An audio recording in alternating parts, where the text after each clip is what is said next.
Welcome back to Hermit Radio. I'm your host, Cameron. So this week, I've had jury duty all week. I'm not allowed to talk about it as far as like what the case is and what's going on with it. I probably will when it's done, but for now, that's what I'm doing this week. That's why I haven't had any more content posted. But I thought today that I'd go ahead and get another little segment out there. And today's segment is on anger and sadness, what they are and how you can deal with them. I'm going to say right off the bat that I am not perfect by any means. I've just developed different ways of going about thinking about it and handling it for myself, and it helps me. So keep that in mind when you're listening, and if it doesn't resonate with you, then don't do it. Just listen to it. If it does, if it makes sense to you and you get something out of it, then use it.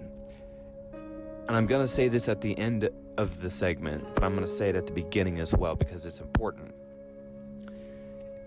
All of these things that I say and that I'm talking about are only relevant and they only matter and they only work if you actually use them and you apply them to everyday life. If it doesn't sit with you, then you don't need it. And if you're happy all the time and you never have problems, or if you're never angry, then you don't need it. But at least for myself, I know that I am not any of those things, so this is something that I use on a daily basis to try and keep myself in check. And I talk about anger from my own perspective because up until months ago, I was dealing with my own anger problems all the time on a daily basis. And as I talked about before, it was of my own doing. Anytime that I was angry about something, it was really about me. It was really about something internally that was going on. And I just learned ways to cope with it, to not let it get in the way of everyday life.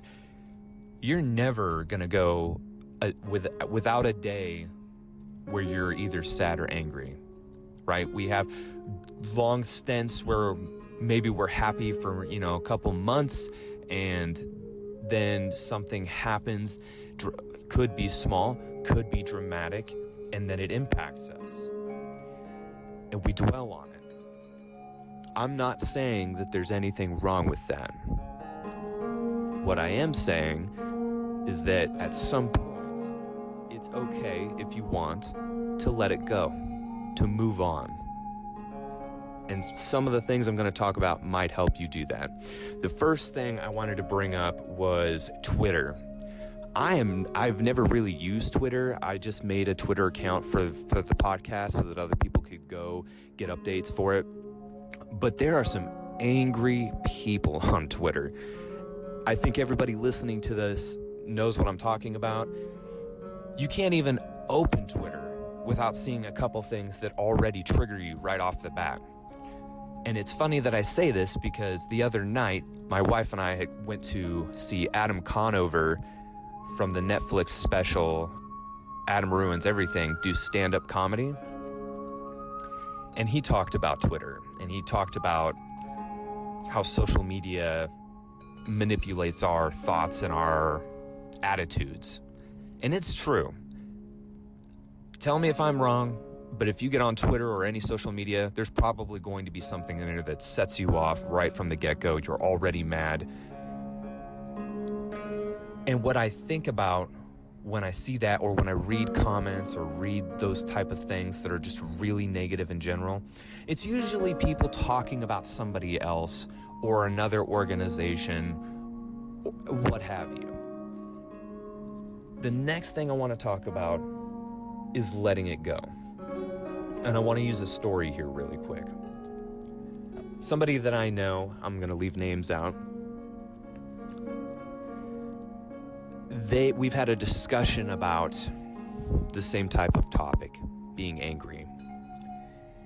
And this person and I worked together, and we had a discussion. And during the discussion, this person said that we were talking about people getting in trouble at my work, people that come into my work and do things that disrespect the work or disrespect the staff. And this person said that they enjoy seeing people like that get what they deserve or get in trouble, right? And this confused me, so I asked for clarification. And this person said that it was because these people come in and they do such and such to our organization, and it frustrates me. Well, why does it frustrate you? Does it what about the situation is frustrating you? Does it personally impact you? Is it taking money out of your wallet? Is anybody physically hurting you? Usually that's not the case. It's our own personal ego that's getting in the way. Because inevitably, when I die, when we all die, you can't take your work with you. You can't take your car with you. You can't take your laptop with you. You can't take your phone with you. All of those things no longer matter. But we spend a lot of time worrying about it and letting it get in the way of our normal everyday lives. So when you feel that way, this is the anger aspect of it. When you feel the anger coming and you recognize it, that's the first part, is recognizing that you're angry. Just ask yourself, why are you angry? Why is this pissing me off? Why is this making me mad? The example I love to use all the time is traffic. Traffic is my kryptonite. I don't enjoy the craziness of it. I was thinking this morning, it's kind of like being in a zoo and all of the glass containers are on wheels and we're all just driving around in them. It's much like social media. People do things in their car because you're not face to face with somebody, you're not next to somebody, and nobody can really talk to you. More than likely, nobody's going to chase you down. On social media, you can talk crap about anybody, and there might not really be any consequences. Definitely, you're not going to physically fight about it unless it gets that out of hand, which usually I assume it doesn't. My point is, everything that happens when I'm in my car during traffic is out of my hands. If somebody cuts me off, I can't control that. I can't change it. If I'm sitting in traffic for an hour, I can't change that. If somebody hits me in traffic, I definitely can't change that. You can take precautions and you can make plans to not be stuck in traffic, right? You can change the time that you're going to go to wherever it is you're going. Plan to not go when there's traffic. You can get up earlier, like if you're going to work and you're trying to not be late because of traffic, get up earlier, leave earlier. These are simple concepts. But it's hard to remember that all the time when we're frustrated. When we get frustrated, we get that little jolt of electricity in our heart, and then our heart starts pumping, and then our face gets hot. That's the reaction. That's the flight or fight response. More times than not, we react to that rather than the rational thinking, like, it's not that big a deal. And this is human. Everybody does this. This is merely just a perception to help you maybe remember this next time you get frustrated with something. And that's not to say that it's going to work for everything.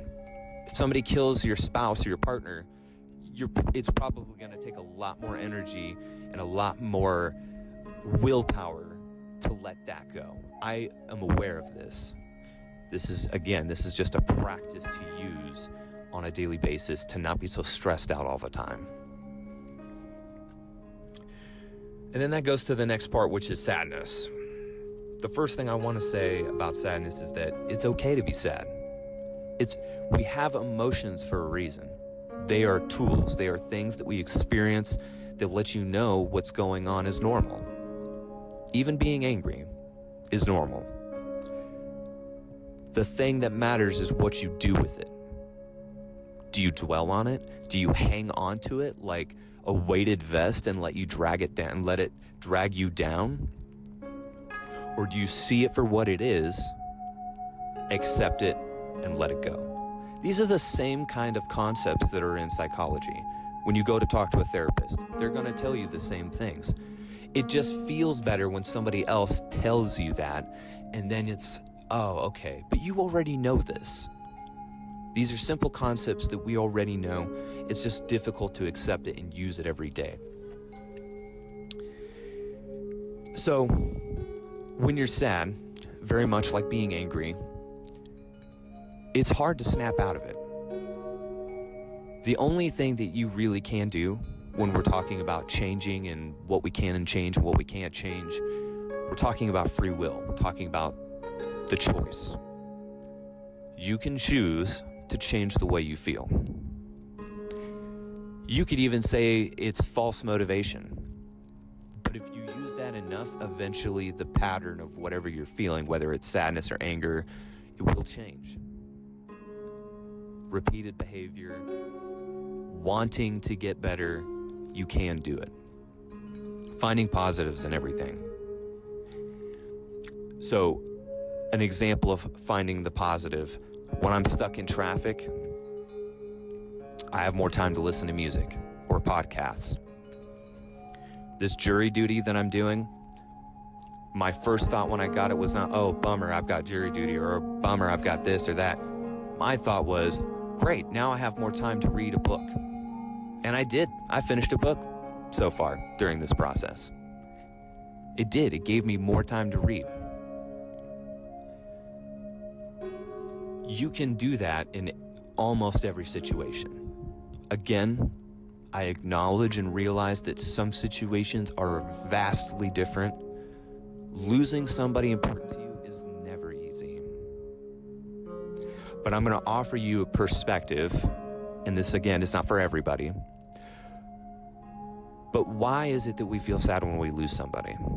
Because they're not here anymore. They're not next to you. You can't talk to them. You can't see them. First thing, if you want to remember people with positive thoughts. Make it a celebration. They're not gone forever. They're still in your memory and they're still in your heart. I know that sounds corny and cheesy, but it is the truth. It's just hard because we miss those people. The other aspect of that, if anybody listening to this is religious or has faith or believes in a higher power, right? Whatever that is, most of those believe that there's something after you die. Whether it's heaven, whether it's going back to source or eternal happiness, usually that is the concept or the idea behind what happens after you die. Or nothing.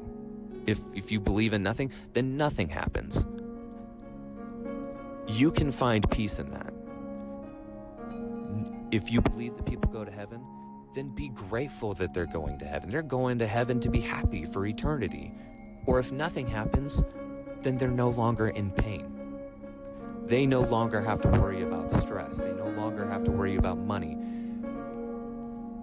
It doesn't change the fact that they're gone.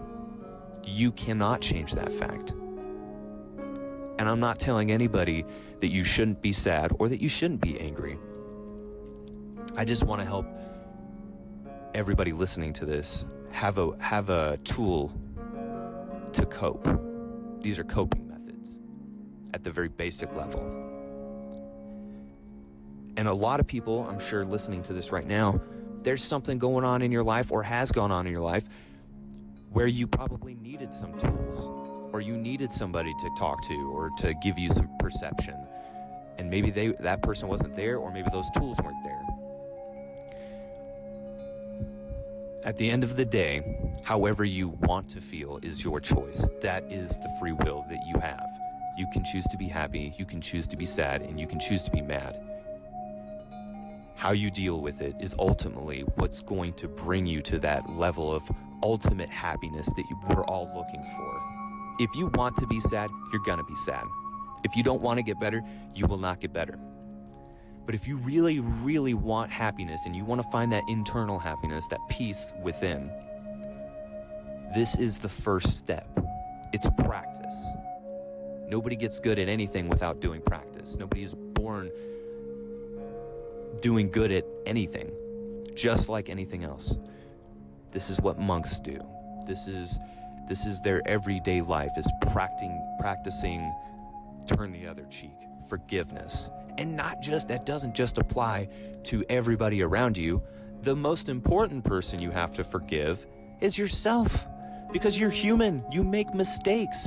You're born into the life that you live. You didn't choose that. That was you being born into the circumstances that you're in. The only thing that you do have control of is how you deal with it and how you move forward with it in life.